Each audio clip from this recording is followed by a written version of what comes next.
everyone. I am Rosie Denee, the Innovation Manager here at Lloyd's. It gives me great pleasure to introduce today's Tuesdays with Lloyd's, which will be looking into the future of the sharing economy in the post-pandemic era. It's been a decade since Time magazine identified the sharing economy as one of its 10 ideas that will change the world. Looking back, the authors were spot on with their prediction. 10 years on, and we're all living through a global pandemic. So what does this mean for the sharing economy of today? The pandemic is recalibrating the sharing economy. Companies have had to adapt to changes in demand and look to pursue new growth opportunities, particularly in delivery services, but also in urban mobility and accommodation. Demand for share services now varies significantly depending on individual business models, and companies are adapting to the new normal as consumer preferences may have shifted for indefinite time. A great example of consumer preference change is Airbnb. Since the pandemic started, Airbnb clients are searching for accommodation closer to home and are more interested in safety and affordability than before. Domestic bookings have more than doubled during the pandemic. Data also shows that renters now prefer trips to secluded cabins or cottages over major cities and are more likely to book a whole apartment than a room in shared accommodation. So what does this all mean when it comes to insurance? The insurance industry initially struggled to create protection that suits the needs of the sharing economy. However, over the last 10 years, the sharing economy has seen and brought with it a cultural shift in the insurance sector. At the very essence of the sharing economy is the concept of flexibility. In line with this, insurance providers are being prompted to offer more flexible insurance solutions to suit the needs of this growing sector. As of late, the London market has had success in securing solutions for delivery platforms that utilize independent contractors and micro-mobility firms. However, much more in this space needs to be done if the insurance industry is to address the requirements of the sharing economy. That being said, I believe a culture of innovation at Lloyd's is very much a part of its DNA. In 1904, Lloyd's underwriters were the first to offer car insurance, but as no guidelines existed, they adapted what they knew. And this was marine insurance. So they then described a car to be a ship navigating on land. Lloyd's understands that partnerships with clients is key to creating new solutions to address client needs. From these meaningful partnerships, Lloyd's created the first aviation policy, satellite policy, drone policy, and many, many more to meet changing client needs. It is no different when it comes to the sharing economy. Lloyd's are here to drive long, meaningful partnerships where we can look to create solutions to meet the needs of those in the sector. Without further ado, it gives me great pleasure to introduce our fantastic panel. We have Erin Abrams, who is General Counsel at VIA. VIA is the world's leading provider and developer of on-demand public mobility. Courtney Caldwell, who is co-founder and CEO at ShearShare. Dr. Ty Caldwell, who is co-founder and CEO at ShearShare also. ShearShare allows stylists to rent salon space whenever, wherever. And Colin Gardner, who is Chief Revenue Officer at Outdoorsy. Outdoorsy is a peer-to-peer marketplace platform for RV rentals. And finally, we also have Chris Moore, who's going to be our moderator of today and heads up ibott. Mark will be sharing the bios of all our speakers in the chat box with you. So without further ado, I will hand over to Chris. Thanks, Rosie. Great pleasure to moderate this session. I'm really excited to hear from all these panelists. I've had the pleasure to work with them and discuss their sort of approach to insurance and the products they look to buy for their platforms to support their marketplaces. And what's fascinating for me is how all of them share an approach to buying insurance that is truly innovative. They are not interested in off-the-shelf products. They are interested in products that are going to be tailor-made to their business, that allows their platforms to grow and protects the marketplace and users their platform. Safety is incredibly important to all these panelists. And I think it's creating that insurance solution that is built for them that's truly important.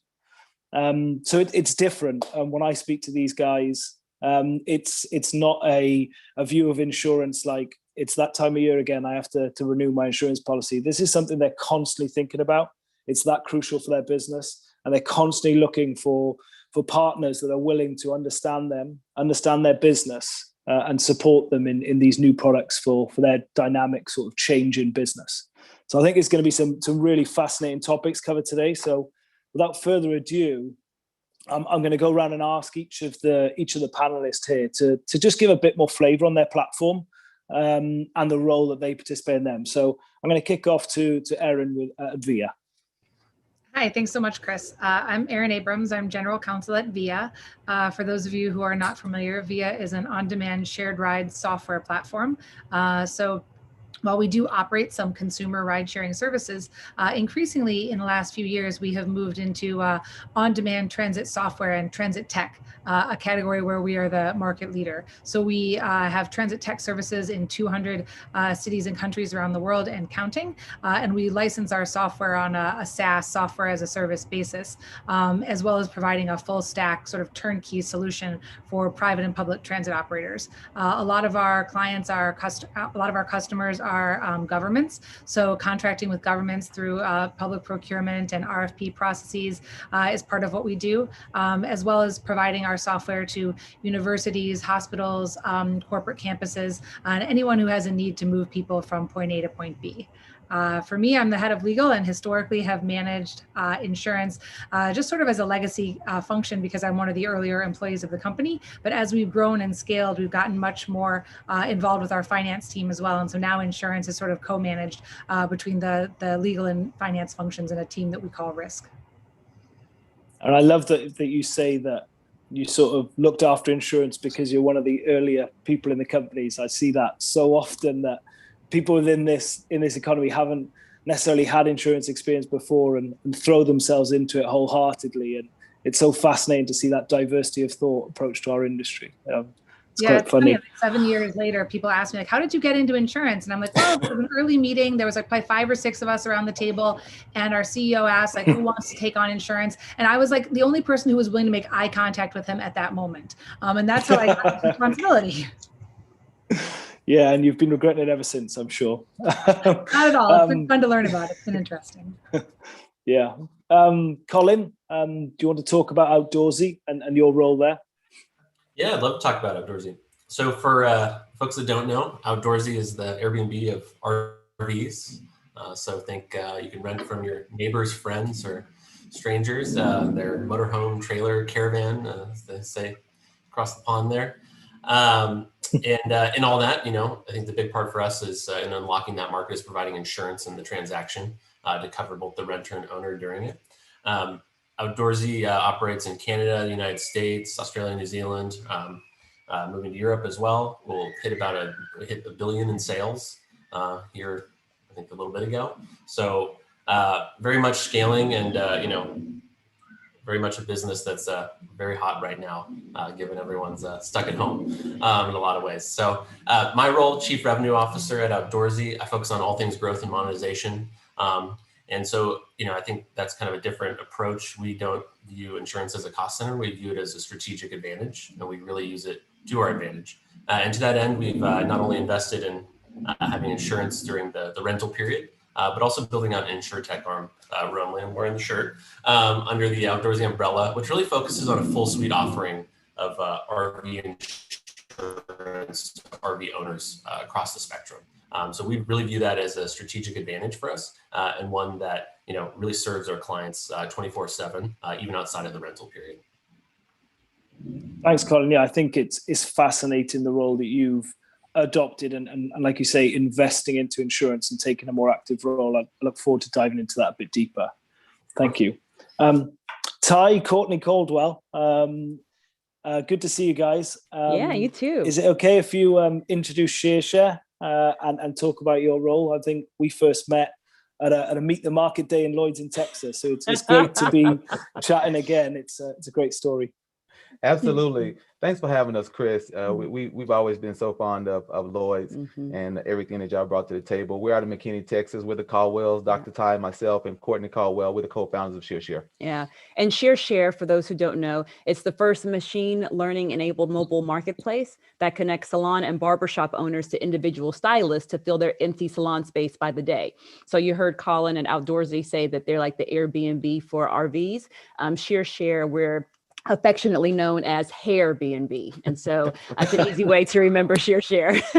But we started this because it was our own problem that we had in our salon many, many years ago.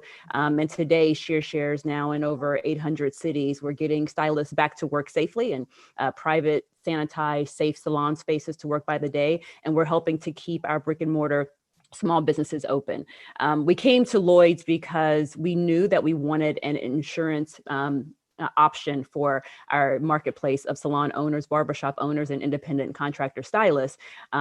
Because we've been in the industry for 30 years, my husband earned his doctorate degree in professional barbering cosmetology, wrote a #1 best-selling book on how to be successful in this industry. And then my background, 20 years in B2B tech marketing for companies like Oracle and Zendesk and Zenefits, we said, you know what, because we are really trying to upend and up-level these independent contractors and really give them businesses that they need, small businesses, tools that they need where they are, which is on their mobile device, but allow them to pay for that by the day. And so we knew that if we were going to partner with anyone in the insurance industry, it was going to be Lloyd's. And so now today, stylists can find workspace on the ShareShare platform by the day. And they can also purchase professional liability insurance for just $5. And it's been amazing because, again, as people start to come out of COVID, people start to come out of these stay-at-home mandates, they're able to rebuild their businesses on their terms. And we're just happy that we're being able to support them in that regard.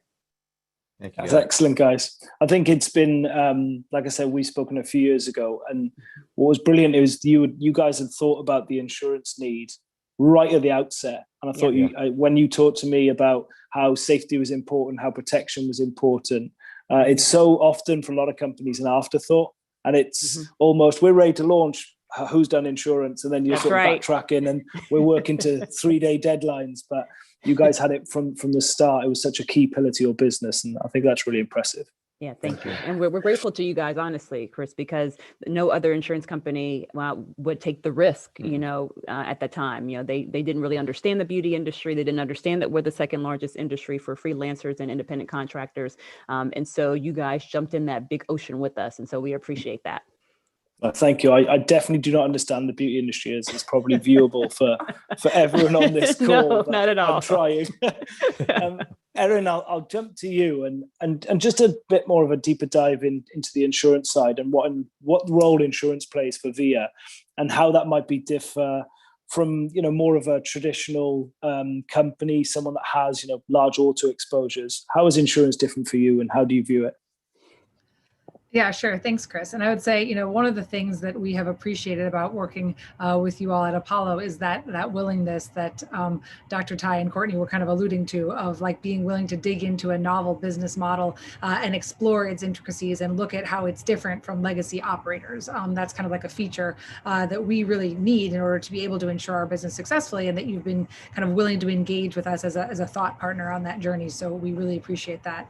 But for us, we're first and foremost a tech company providing transit software. But because we also provide transit operations, we do have some physical real world, auto operations, and with it comes auto risk. And so, while we do need to ensure our auto exposure, it's not the same traditional auto exposure as a legacy transit provider, that has a sort of asset heavy model with employees and owned vehicles. We primarily work with independent contractors and, we don't typically own the vehicles that operate on our platform. In some cases, we operate the deployments. In other cases, our partners operate the deployments. And so a sophisticated understanding of the different risk profiles for those different deployments is super important. Also, a lot of our partners are governments. So they have different risk tolerances and they might require different customized limits for a specific project. And then also depending on the use case of the project, there might be different risk factors that are at play. So if we're offering a service that's non-emergency medical transport, or paratransit service, or educational transport for students, all of those different use cases for our technology, factor into the insurance that we need to successfully insure the deployment. So it tends to be very bespoke, and because we are required to bid in competitive procurements for a lot of our transactions, we need to be able to have like a shelf program of insurance that we can kind of pull down specific bespoke insurance coverage from that meets the needs of a specific program or deployment, and sometimes on pretty short notice to be on our customer's timeline. And that's not really how the insurance industry is traditionally set up, but we really appreciate and essentially need that level of flexibility and customization, because for us, if we're bidding in a competitive procurement, if we don't get the insurance piece priced right, on a price per ride basis, then we might not be competitive on that contract. So it's really important for us to kind of bake in the insurance costs into the margins and have some predictability about what those insurance costs will be. Thanks, Erin. And I certainly want to dive deeper later in this discussion on that flexibility and customization and how that can't be done in isolation. There's not one party that has to produce that. That has to be collaborative. So I appreciate that. And moving over to you, Colin, and the insurance role, I want to pick up on the comment you said when you introduced Outdoorsy, that insurance isn't just an enabler for your business. It could potentially be pivoted into a revenue generation and a business generator. So can you touch a bit more on that and talk about why you made that investment that you talked about of taking a more active role in insurance? Yeah, for sure. I'd love to go more into it. The just overall as a philosophy, like we view like everything that kind of can be viewed as like a hurdle or a cost as like something that can become an advantage over time. Specifically for marketplaces, like what are your moats? What are the things that differentiate you and really give you control? And for us, that's insurance in a lot of ways. And in particular, insurance is core to the user experience for an owner for us. So imagine you're renting your RV out, you have an accident, the renter has an accident. Your RV goes offline and you have these bookings in the future. If we're not able to quickly adjudicate the claim, get you paid and back on the road, you're losing income as well. And so for us, what we realized is by not owning this in a very core way in the business, and really getting to know it, understanding it, and working with flexible partners like yourself, Chris, we weren't going to be able to deliver the best experience both for renters and owners, because no one wants to get their booking canceled because this owner's RV is no longer usable, things like that. So it's really important for us to own that. And so that's why we've also invested in our own claims company in-house as well. And overall, as we look at it, we see it as a strategic moat, because as we take more of the processes in-house, we also control the costs, and therefore can charge less than our competition, as well as make it a profit center for us and really control that in a very meaningful way. So that's a big reason why we've done it that way. Yeah, thank you. Fascinating approach to it. Ty, Courtney, I'll flip the same question to you guys. I'm sure the words flexibility, customization, and that customer experience resonates with you guys. But please talk to me about what the philosophy was, what your approach was to that insurance product that you clearly felt was key to share. Yeah. Well, we know since the industry is growing, and we know that the brick and mortar is not just as important now as the licensed professionals. We know that they're a business amongst themselves. Mm-hmm. They control their book of business. A lot of the stylists, a lot of the licensed professionals and beauty professionals, they're independent contractors. They're commission-based, and they're also salary-based. And so even in that aspect of it, there still needs to be a layer of insurance that they need to protect their clients with, even undergirding that brick and mortar insurance that needs to be had as a business. So we took it upon ourselves to say, how can we keep our customers satisfied with the platform? And you have to always let them know that you think about them first. But at the end of the day, if something happened, the first thing that people think about is not just blaming the host or blaming the professional, but blaming the platform. So we wanted to always give them an opportunity to look back and say, hey, you know what? Share is taking care of us. They're thinking about us first. And it's not just about, collecting a dollar, and being a part of a platform as a number, but they're really looking at how they're taking care of us and how we're looking at their growth in their business. Mm-hmm. Yeah. And again, like Ty said, these independent licensed beauty and barbering professionals, they are solopreneurs. They're like a small business of one, right? And so there's no ecosystem right now where they can just go and say, well, I need that tool today and I can pay for what I use. That doesn't exist. And so ShearShare is looking to become that B2B ecosystem.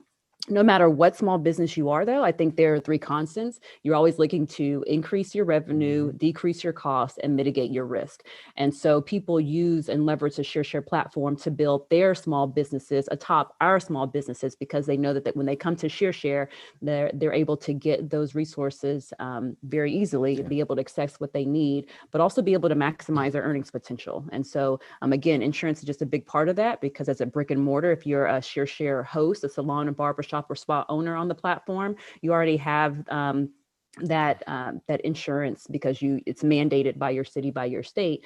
But not always does that happen when you are an independent contractor. And then again, where do you go to just purchase that by the day? That did not exist before ShearShare and Lloyd decided to partner together. And so, yes, we have pioneered on-demand workspace for beauty and barbering professionals. And here we are again, pioneering professional liability insurance by the day. I think when we've spoken, you've touched on things. I think I've had these similar conversations with Colin from Outdoorsy, but you talk about it's more than just providing that insurance product. It can give you a stickiness with your customers, right? Your customers can walk down to their local beauty salon and see if they can negotiate an ability to go down there. But the reason they're going to come to the ShearShare platform, you would hope, is because that community feel, that support you give them, and because they have access to that insurance product, which gives them the protection they need. Why would they go outside the platform, right? I know off-platform bookings are something that people need to be mindful of. Right. I think it's that support services that will keep them coming back to ShearShare. Yeah. Definitely.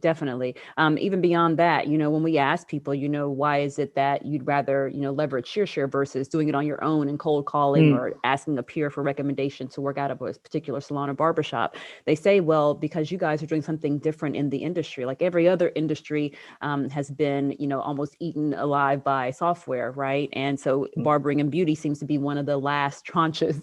We're like a dinosaur in that. And so at ShearShare, we're just trying to tech out, whatever we already know people are doing.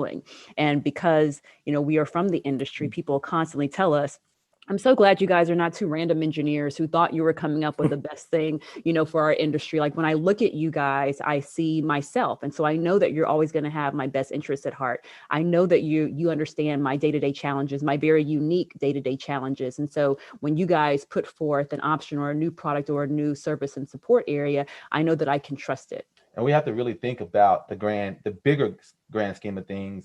Anything could liable to happen if you're presenting a service, or if you are working on a client. You could, hopefully this doesn't happen. You could nip their ear with the clippers. You could burn them with the curling iron. You could, potentially put on a product too long and it hurt their skin. Or you could, to the circuit breakers, you could pop a circuit breaker. Anything could happen. And so having that insurance gives them that protection that they need, and it really eases their mind. Yeah. I love the idea of, they see you guys and there's that trust, they feel part of it. Yep.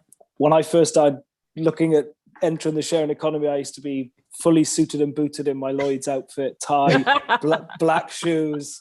I think after that first trip to Silicon Valley, I came back and said, I've got to buy some polo shirts, and t-shirts, some hoodies, trainers.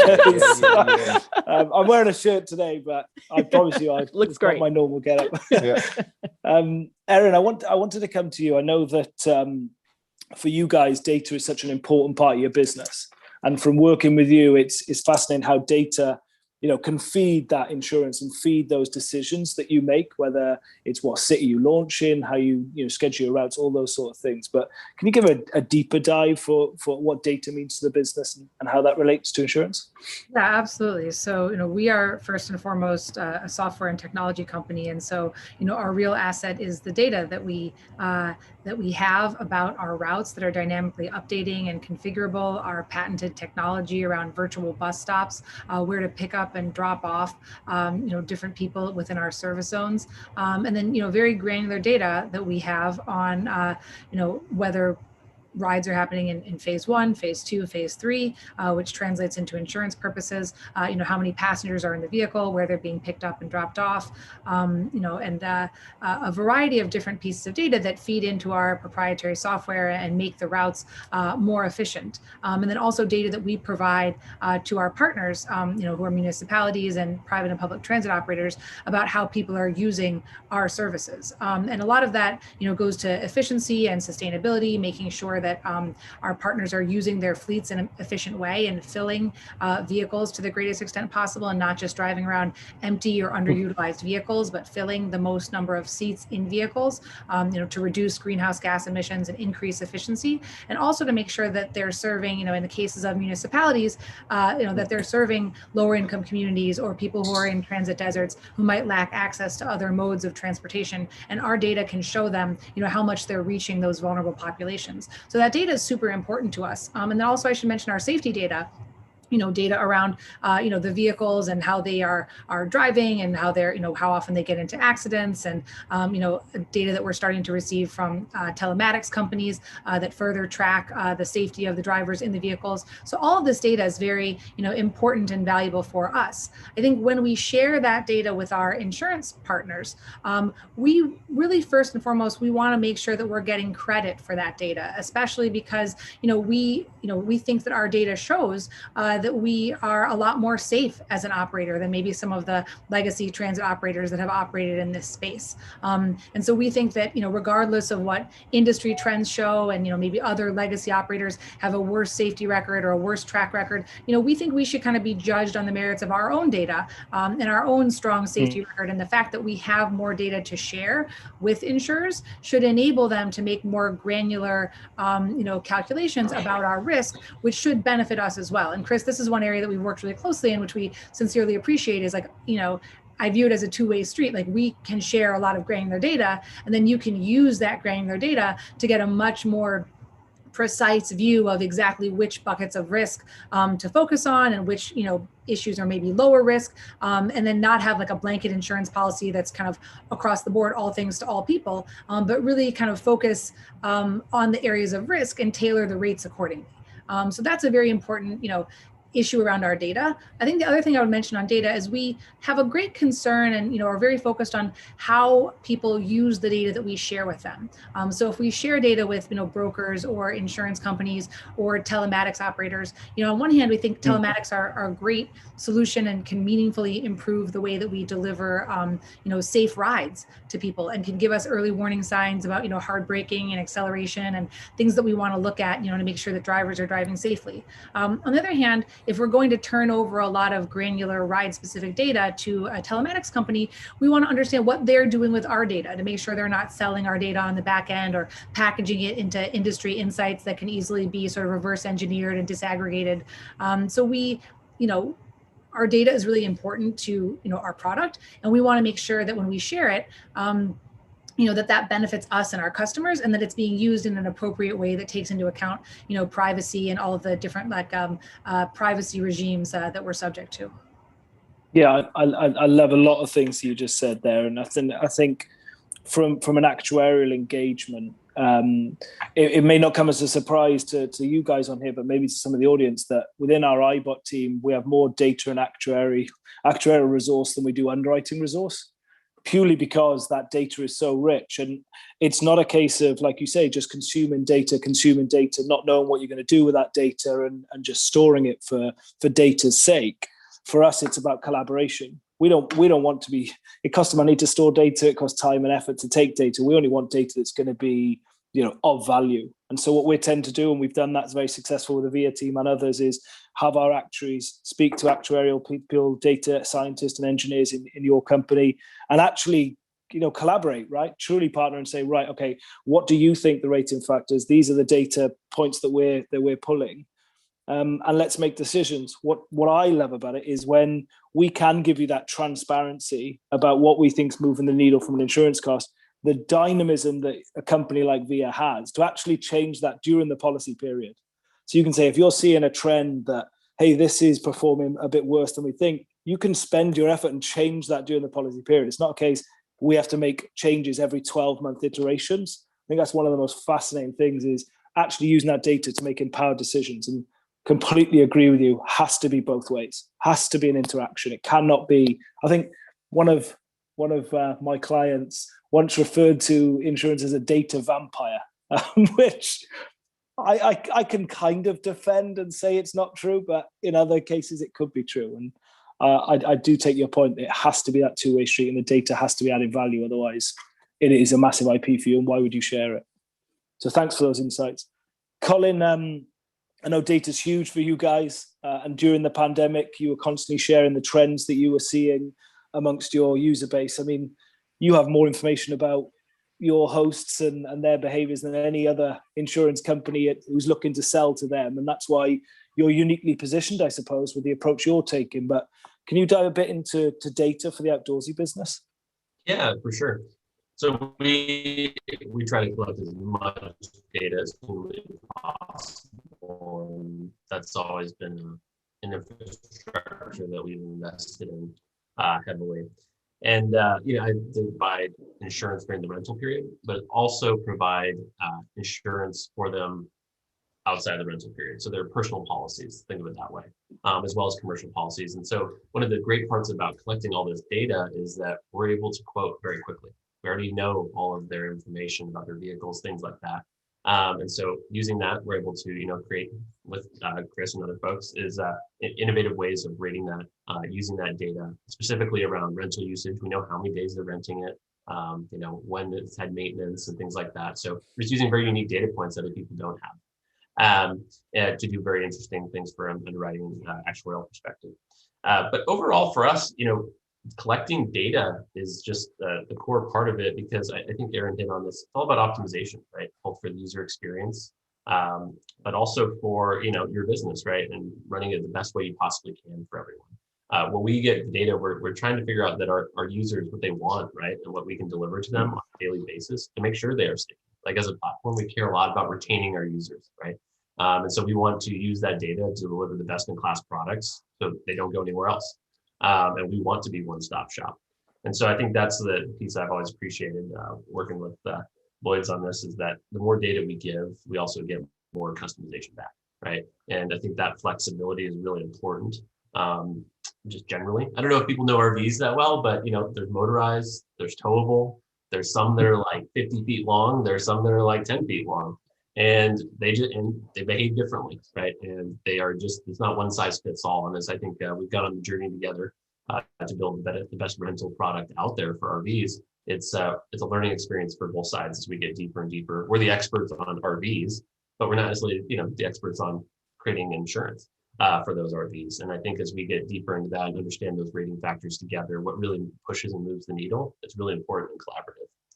And I think, another area that we've spent a lot of time on, and I think, I think it's probably not talked about much in this sense, is the risk mitigation part of it, is understanding your risks before you write them, right? And so we invest very heavily in machine learning models and data points of trying to understand not just traditional MVRs and driver's checks and things like that. Like people have driving records, but they're not necessarily RV driving records, right? And so for us, trying to build a rating model for people before they, rent is really important. And so we've actually built very custom machine learning around that with partners to really understand what's the propensity of a claim for those users. And once we have that, we can change our rating. We can charge more. We can, decide to have a higher deductible. We can have a higher security deposit. We can solve it from a business perspective because we actually know and have high correlation. So I think the more data you have, the better products you can deliver and the better expectations you can set for your users as well. Yeah, I love that risk management piece. Super hot. Oh, sorry. Go ahead, Chris. No, go please, Aaron.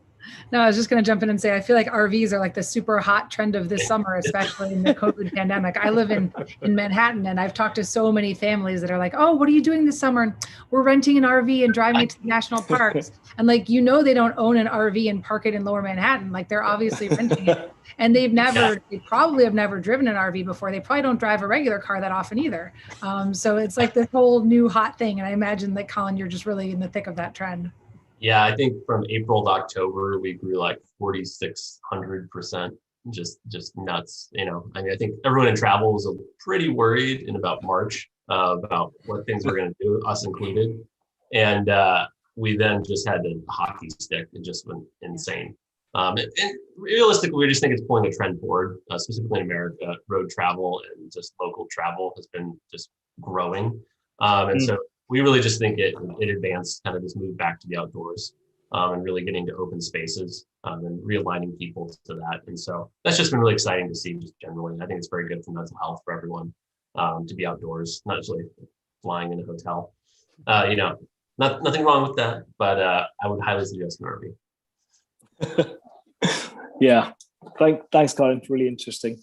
Yeah. Ty, Courtney, I'll come to you guys. I know, Courtney, with your background, I'm sure data is incredibly important for you. Oh, yes. And for your business, I suppose it's a lot about when we've had discussions, not just what you're doing with the data today, but the data you're building for the future, right? And how your business will evolve and the decisions you'll make will be driven by that data. Can you talk about what you're collecting, what you're looking to do with that data? Oh, yeah. When we first started ShareShare, I don't think that we understood the type of owned data that we were collecting, data points that no one has ever asked before. So at this point, when we're having conversations with you guys and even potential strategic partners, we're able to now tell you, based on region of the country, how many days a licensed stylist works, what their propensity to travel more than 10 miles outside of their home base is. Do nail techs in New York operate differently than a barber in California? And so that's the kind of information that we have at our disposal. And that helps us too to kind of come back down to the level of, how can we best serve what we feel is like the best industry in the world, these licensed beauty and barbering professionals. And so when we think about maximizing that user experience, like really tailoring it so that it's a personal experience on the platform, that data is mandatory, building in that machine learning so that we not only give them the best customer experience, but it's certain things like dynamic pricing, right? And being able to add that in. If you think about ShareShare as you would renting maybe an RV early on, or renting or purchasing a plane ticket, right? Maybe your price is going to look different if you're booking 2 weeks in advance versus the day before. And so just thinking about how they also think, because when we started asking stylists, why are you booking like 10 different locations in Dallas, Texas, when we know that you loved that first one you went to? And they tell us, well, I'm really conscious about the customer experience when I'm thinking about my clientele. And so I know that, Colin may like a more rugged type of, barbershop environment. I know that Aaron loves like a mom's who lunch type of environment. And so because of that, they are truly choosing their workspaces based on the personality of their clientele. And so knowing that, plus knowing their sensitivity to price, we're again taking all that data and making sure that we're providing that personalized experience for them. And really, I don't know who said it, but I remember someone saying he with the best data wins. And I think we see that consistently. One of the things I will say and add to what Courtney's saying is that I tell the team in all departments, good, bad, and different, I don't care what it is, all data is good data. Yeah. So do not take it as a bad thing if they don't like something or if they do a bad review. It's all data because people are telling you what they want in their reviews, in their likes or their dislikes of the platform. And one of the things that I can say, going back to your last question, that we learned about the pandemic is that two things about this industry. We learned that the government really wasn't looking at the beauty industry as an essential category when it came to jobs. And also we realized that the brick and mortar wasn't as important as they thought they were, because once all business was shut down and everybody went to zero, people were in survival mode. So a lot of those licensed professionals and a lot of those customers say, you know what, I know I can't go into the salon. Can you come to me? Can I come to you? And they couldn't go into the hotels because everything was closed. So they had to go into the homes, whether that be garage, whether that be kitchen, whether that be, a living room. The main thing became the licensed professionals were deemed essential. We go to school to understand precautionary learnings about hair, skin, and nails, the derma. Everything about this profession is based on precautionary understanding and the professionalism of what we do.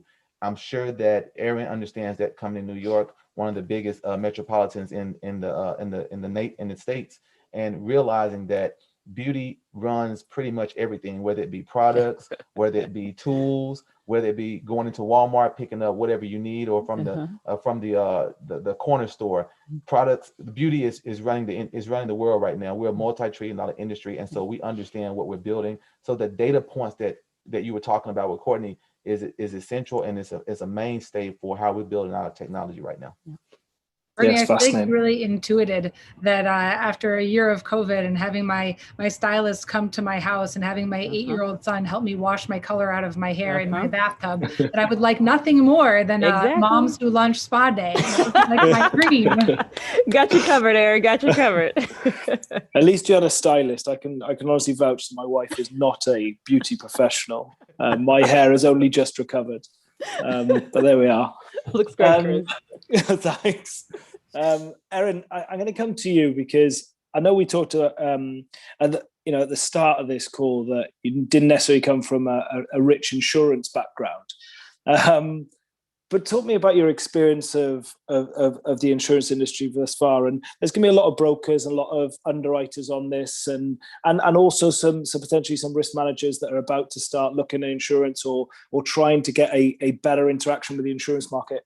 Do you have any advice and pearls of wisdom as to how those people should approach insurance in the sharing economy? Because I'm a massive believer, and everyone knows me. I think that the approach has to be different when you're in such a dynamic, a tech data-driven business. Just would love your opinion on that.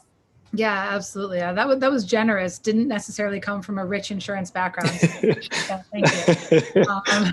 And I think especially, coming from a background as a lawyer and working at a high growth startup, a few things have struck me, especially as I've interacted, with varying results with, insurance brokers and underwriters and like the legacy insurance industry in general. And one is that, I would say like to generalize, and I don't think this necessarily applies to you all at Apollo, who are quite forward thinking.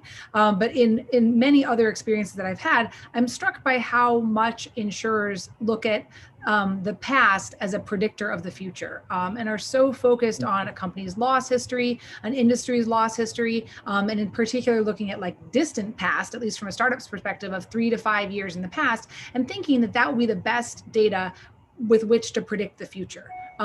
And for us, like most of us got into these various different businesses to disrupt the legacy industries. So I don't think that like legacy industry data is necessarily the best predictor of where our business is going. And especially with us, we kind of iterate at light speed. We're always adapting new products and new services based on the needs of our customers. We might pivot more than once in a policy year. So I think, for us, the past is not always the best predictor of the future. Speaking about data, that is some data that you have, it's an input.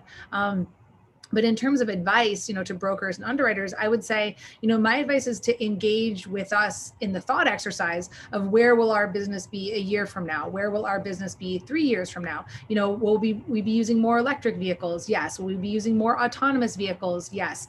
Will the way that people get around cities post-COVID change? Yes. So all of those things, to think about those projections and what are they based on? What are the assumptions? What are the risk factors? But really trying to dig into that forward-looking view, because that's how startup founders and startup employees kind of think about the world, is how are we going to change the world? How will the world be different a year, 2 years, 3 years from now? And how will we be best positioned to capitalize on that change? And so, with our colleagues at Apollo, I think we've really done a nice job of kind of iterating on that model and thinking about, where do we need to recalibrate? Where do we have, less risk? Where do we have more risk? But I think to folks who are maybe listening in on this call, the advice that I would have is to be able to move very fast, because we move really fast. And sometimes we get a bit frustrated that the insurance industry doesn't move at warp speed all the time. And also to be a little bit more flexible and nimble in your thinking and willing to adapt to business models that also can change at light speed. Yeah, I think that's a fantastic point in terms of looking forward and not always looking back. I think the thing you touch on there is it's your business is, and all three of your businesses, right, is so dynamic that I think the only way you can look forward is having that regular contact. And one of the silver linings for me from the pandemic has been the ability to get on Zoom and just say, hey, your company is pivoting during the pandemic. Your company is changing. I mean, we've seen VIA have different models in different cities that has changed, and the tie-up with the municipalities. Just having that, can we just get a bit more regular context so I can keep looking forward as what your view of the future is? Because it can change very quickly. And within 3 to 6 months, you could be, hey, we've gone in a different direction. And I think it's so important. So I always come back to that partnership. But I think that's really interesting. Thanks, Erin. Colin, I'd really like your views on this. I think from people I do business with, you probably use the word why a lot more than others. As in, why does insurance do this? Why does your industry do it like this? Why do you have these really complicated rate filings in states? I know that you've taken a very deep role, a deep dive into insurance, but what's some of your learnings and advice to us in the industry? Because we're all ears. This is your chance. For sure, yeah. Like Erin, I have no deep insurance background, but I do have degrees in math and econ. And my first job was working in doing like statistical modeling. So I like very much understand like the methods, right? And I think not knowing about insurance, only having bought insurance, for my car and house and things like that, it just, I think, allows a new lens. But I think the thing for me that's really big, at least with tech, is like there's like, insure techs, but there's also insurance for tech, right? And I think like thinking and not bucketing these things as like the same things like is really important, because all the businesses here are using insurance as like a lever, right? And it's an enabler, and it's very different, I think, than kind of what you see when you think of tech and insurance. And so I think just being able to mentally divide those things and really think about this insurance for tech marketplaces, so the sharing economy, right, is really about these marketplaces are aggregating consumers, right? The aggregation of consumers is changing fundamentally, right? Like if you think about Outdoorsy, we're giving people financial stability and freedom, and we're really filling bank accounts with money, right? And so when you start to think about how people are behaving and coming to us, right, they're using we're like almost their source of income in a bank in some ways, right? And so like as you think about that and try to deal with people, you got to realize that it's, yes, these companies are your customer, but the end customer, like their customer, is actually consumers, right? And so really always trying to go, and I think our CEO, Jeff Cavins, like always just beats me over the head with this, is like start with the customer and it's all backwards. And like, yes, we may be your customer in the sense that we're paying a bill, but at the end of the day, the consumer is the customer, right? And we're aggregating, we're bringing those people together in a certain way, in a certain risk profile and behavior. And it's just characteristic of that group, right? And so I think just thinking differently about it is really important, just overall from that perspective. But yeah, that would be my 2 cents for folks. I agree with Erin.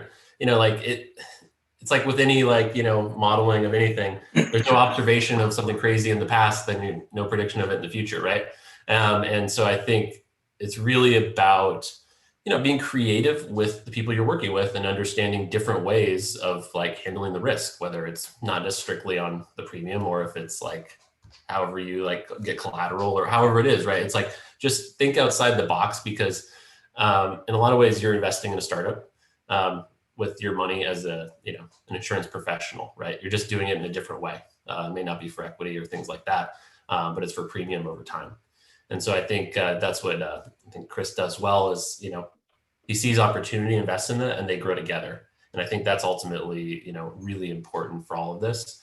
If you want to work on this insurance for tech companies side of it. Yeah, I think you've touched on a really interesting point there. Is when you look at the marketplace, what a lot of people will sometimes think of the sharing economy is it's more of a personal lines play, right? That you need an insurtech solution, you need to sell individual policies to individual consumers. That's not necessarily the case. Because trust is so important, because you want to improve the user experience, you can actually partner with a platform like a VIA, a ShareShare, and an Outdoorsy, and have those guys administer, like you say, that aggregated pool. So you can bring it into a commercial line setting, use the vast amount of data to actually make it quite a nice position to underwrite, because when you are in a personal line setting, you don't know what policy you're going to get, right? You hope that you target a certain demographic, like you say, hey, drive like a girl insurance. You're targeting a demographic. You might not get it, right? You might get a lot of people say, hey, I'm a price buyer. I don't care if it's called Don't Drive Like a Girl Insurance, I'm buying it. So I think it's a really interesting point, that commercial personal lines. You could see in this industry, and I'm a true believer, that the distribution of insurance products could completely be changed by large platforms like the guys on this panel today. Yeah. Ty, Courtney, I'm going to be fascinated to hear what your advice is here to sort of brokers that want to enter this space and underwriters that might want to consider, insuring companies like yourself. I'd say, not that it's in a negative term, but disruptive and innovative companies. What would be your advice to them? Definitely. I think what's exciting about the two-sided marketplace B2B as opposed to the B2C is that you have to think about it from a bigger play when it comes to the business, and that they're going to need more insurance because they are taking on a lot more risk, not just the brick and mortar, but they have employees outside of it, contractors, and they have also commission-based employees as well. So those are two different ones.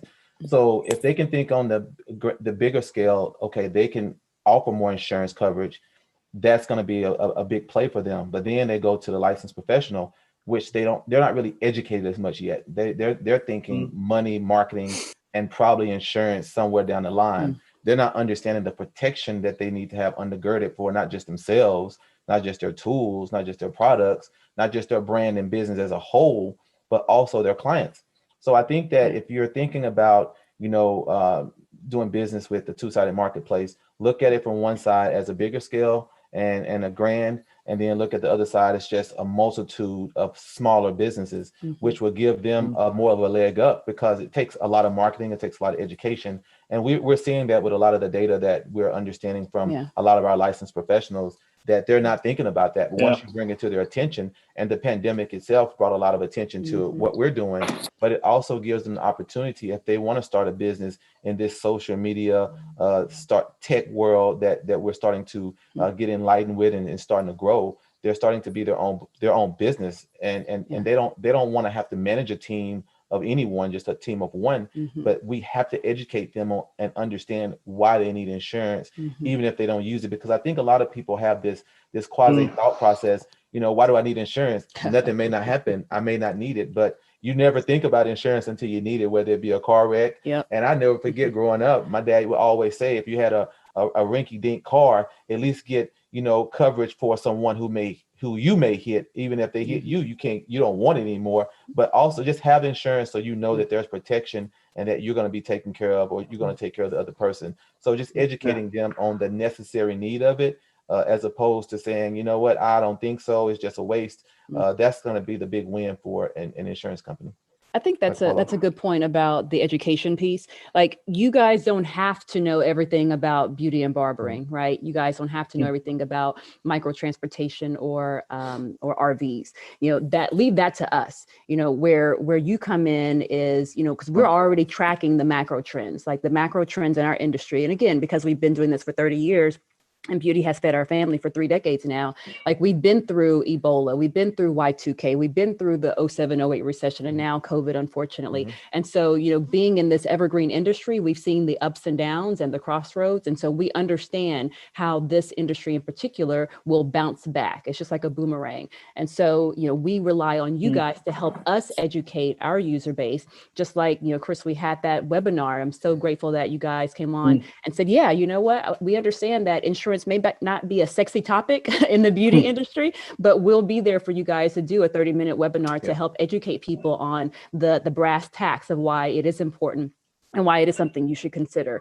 And so again, we just rely on us to be the subject matter experts in our industry, and we rely on you guys to be the subject matter experts in your industry, and we'll find some way to work together. Yeah, I think it's such an interesting point that you make. Insurance isn't known for its simplicity in its products. I mean, even when I read my own car insurance, I'm going to have to read this again because I'm not a lawyer. This is tough. And that is definitely something that we need to do. And when there is a marketplace that's selling to their users, that insurance product needs to be simple. It's often advertised. It's often explained to them. And if we start using this complex legal insurance jargon, of course, people don't understand why they need insurance. It just becomes exhausting. It's a terrible customer experience. Yeah, I agree with you. And definitely, especially for us, because our industry is full of creatives, right? They get into this space not to think about finance and accounting and legal and insurance. They get into this space to make people feel and look amazing. And so the more we can take on the brunt of, doing all the hard, non-sexy stuff on the back end, the better we'll all be. And with us dealing with a lot of the regulations in the States right now, with people deeming that, not just not we're essential, but do we need the professional licensing and the hours? So, what's going to happen when the franchises are hiring the small franchises that are the big franchises, saying that, they don't need hours, they just need 500 hours when in essence, they need 1,000, they need 1,500. We just need to bring them in here and we'll teach them the rest. That is going to really hurt that licensed professional, because now when they get out there on their own, they don't know the business. And when you don't have that acumen, you're deemed to fail. So the deregulation laws have to be changed. And with me being on the PBA Advisory Council Board, Pro Beauty Association, I'm talking to the lobbyists, and we're looking to change those things. That's great, Ty. Thank you.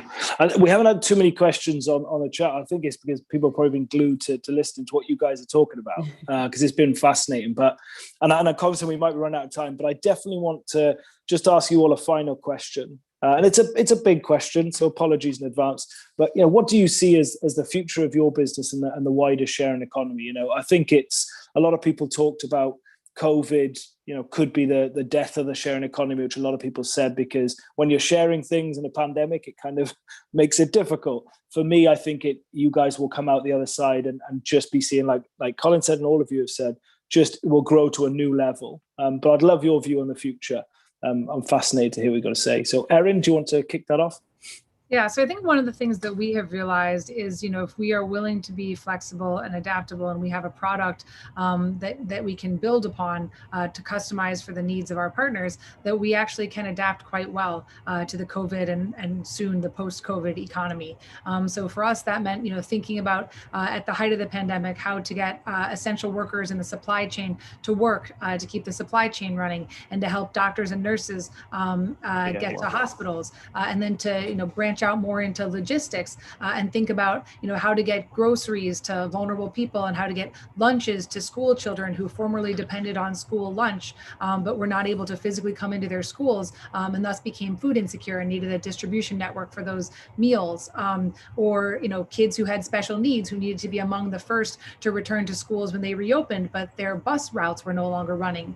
So thinking about how to bring them back and being able to iterate in that way. So I think there's a sort of endless number of possibilities and permutations that have emerged from COVID, and that affect how people will get around the world. And as we pay attention to those trends and develop new products that are relevant for the marketplace, we just need to constantly recalibrate and think about how to insure those products. And for me, thinking about the future of insurance, I think about the future of work and the gig economy. And really, as you have more people who are participating in the sharing economy, who are micro entrepreneurs and small business people who might not fit into the traditional employment model, thinking about how are these people going to access, health insurance and health care and the things that are important to making them function as small business people and make their lives sustainable. And so I'm very interested in these dialogues around, portable benefits for independent contractors, and how insurance can be part of that solution that makes small businesses run. And, thinking about making sure that our driver partners have the very best insurance that they need to continue to operate as independent business people, whether that's a special product for period one when they're in multiple apps and they're using a few different apps and trying to find the best, options for them, not having prohibitive costs of insurance. I talked to so many drivers that say that for them, in a period of COVID and a lot of uncertainty, insurance became, a constant worry and a big cost and something that they had to think about. And we at VIA, we very much want to think about not only insurance, for the business and the platform, but also how drivers on the platform can continue to be sustainably insured in the sharing economy. And the last thing I would mention is I'm super interested in some of the stuff that Colin was talking about a way for insurance to not only be a cost center for your business, but to really be a driver of revenue. And to think about, especially for us at VIA, where we have this sort of a model of being a full stack transit solution for our city. So we have our backbone as our software, but then we'll provide whatever else the city needs to launch a turnkey transit solution, whether that's vehicles or drivers or, customer service support, marketing, advertising, compliance, regulatory support, and increasingly insurance, delivering insurance as part of that full stack solution. And so I think there's a tremendous opportunity there, and I'm really excited about having partners to explore it with.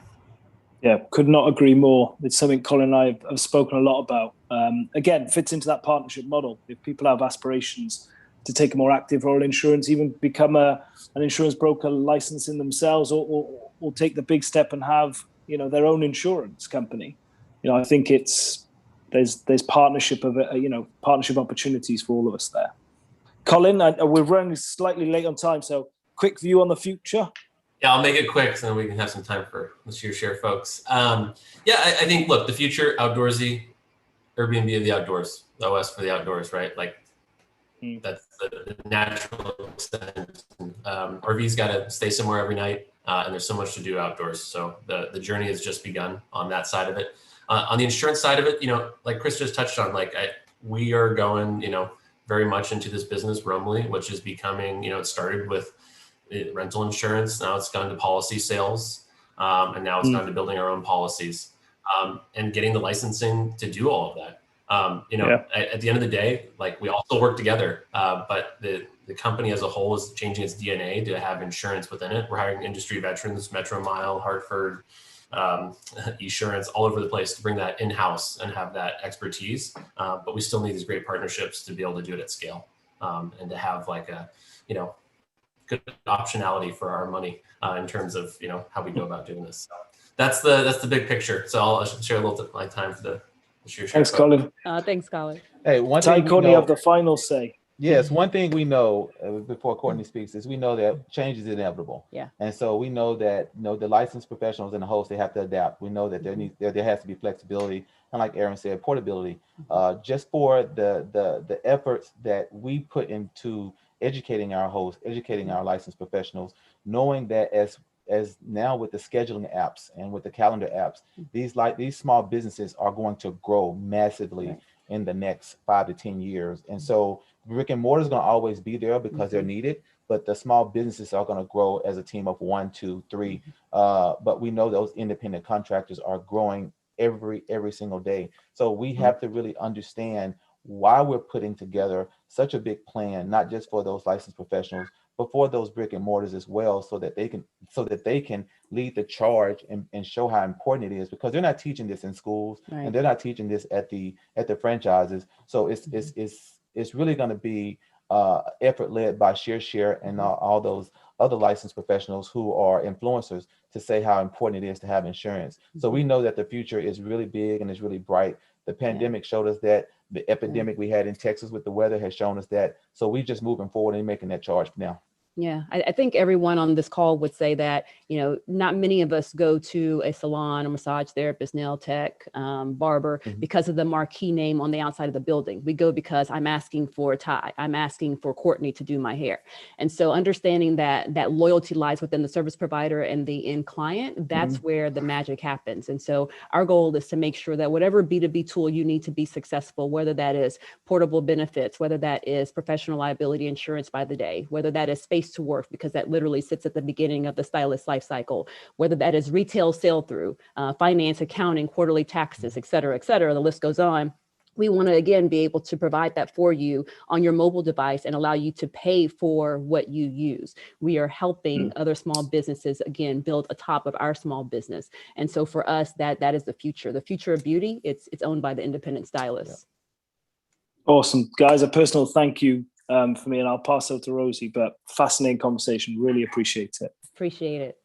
A huge thank you to you all. That was an incredible hour. It went so quickly, and what a topic. I mean, there is so much more to be said on this topic, but I think the one big takeaway from the insurance industry and the insurance community is there's still so much more work to be done in this space, and partnerships is key. You know, Chris and his team at ibott have really demonstrated how meaningful change can really impact these companies, and more exciting than that, impact the everyman on the street. And that's you guys as well. So it's like, it's change for everyone, which is only a happy outcome. Just quickly before we go, we do have another event next Tuesday, which we'll be hearing from the Hiscox London CEO, Kate Markham, and she'll be discussing Syndicate Showcase. But thank you all for being here today. And if you do have time to do the survey, that'd be fantastic. Thank you, everyone.